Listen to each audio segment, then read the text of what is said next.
Selamat pagi. Perkenalkan nama saya Dinar Feni Manalu. Di video kali ini saya akan menjelaskan mengenai konsep asuransi. Mengapa kita harus membeli asuransi?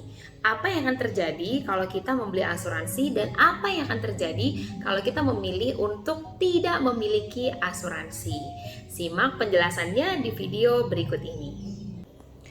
Jadi, semenjak saya belajar menjadi seorang financial planning, ternyata hanya ada dua tipe manusia dalam merencanakan keuangan, tipe kiri dan tipe kanan. Ini kita bilangnya kiri, ini kanan ya. Tipe kiri ini adalah pada umumnya orang-orang Indonesia yang masih belum terlalu awam dengan financial planning. Sementara tipe kanan ini orang-orang yang sudah melek dengan financial planning ya. Nah, seperti apa sih bedanya? Ini tertulis segitiga finansial terbalik versus segitiga finansial yang kokoh.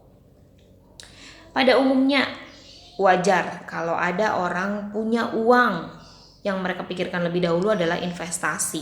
Apalagi zaman sekarang orang-orang dikit-dikit mau investasi, saham lah, reksadana lah, inilah itulah, banyak banget medianya ya.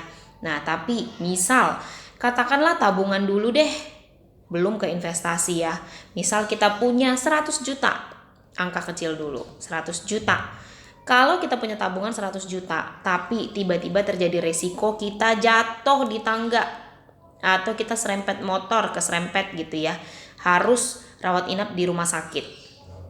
Masuk rumah sakit bayarnya 50 juta. Pakai uang dari tabungan sini.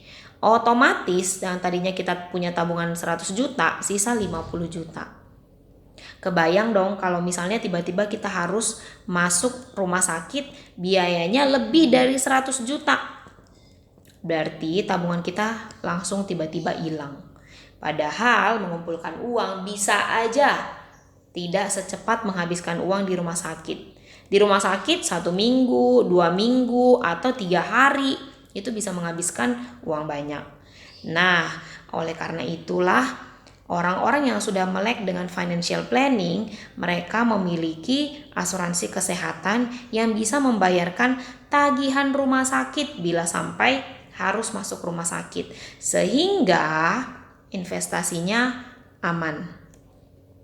Belum lagi kalau misalnya terjadi resiko kondisi kritis. Jika yang terjadi adalah kondisi kritis, maka investasi kita itu bisa aset yang lain-lain ya. Aset misalnya rumah, mobil, tanah. Ada yang jual loh, hilang. Bahkan ada yang sampai minjam, ada yang sampai mengumpulkan sumbangan ya, untuk membiayai si kondisi kritis ini. Kenapa? Karena kalau misalnya yang terjadi adalah kondisi kritis, kita tidak hanya butuh biaya rumah sakit, tapi juga biaya-biaya lain yang harus dibayar pada saat kita terjadi kondisi kritis. Biaya apa aja sih itu? Saat seseorang terkena sakit kritis, bila terjadi kondisi ini, sebenarnya ada beberapa hal yang tidak di-cover oleh asuransi kesehatan. Jadi asuransi kesehatan adalah asuransi yang paling dasar untuk melindungi investasi kita supaya tetap aman.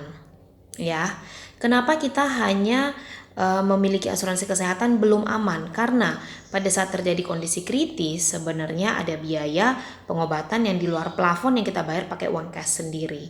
Ada biaya pengobatan alternatif atau eksperimental, misalnya ke sinse, akupuntur gitu ya. Lalu saat kita tidak bekerja, otomatis income kita hilang.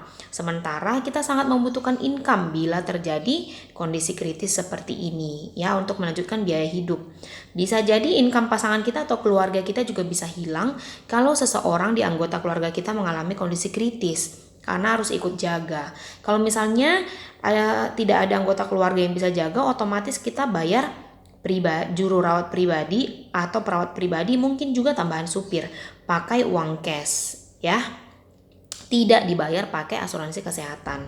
Lalu misalnya kita berobat keluar kota atau keluar negeri, itu tidak dibayar biaya tiketnya, akomodasi, itu asuransi kesehatan nggak bayar, harus pakai uang cash ya.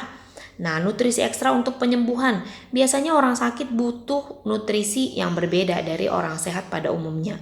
Itu juga bayarnya pakai uang cash. That's why kita butuh asuransi kondisi kritis yang sifatnya adalah uang cash langsung ditransfer ke rekeningnya kita. Gitu. Jadi investasi kita itu tetap aman. Kalau tidak ada asuransi yang cukup, uang cash yang cukup, otomatis investasi kita inilah yang akan terpakai untuk membiayai ini semua. Makanya ada orang di luaran sana sampai jual aset untuk melanjutkan hidup saat terjadi kondisi kritis. Yang berikutnya adalah asuransi jiwa.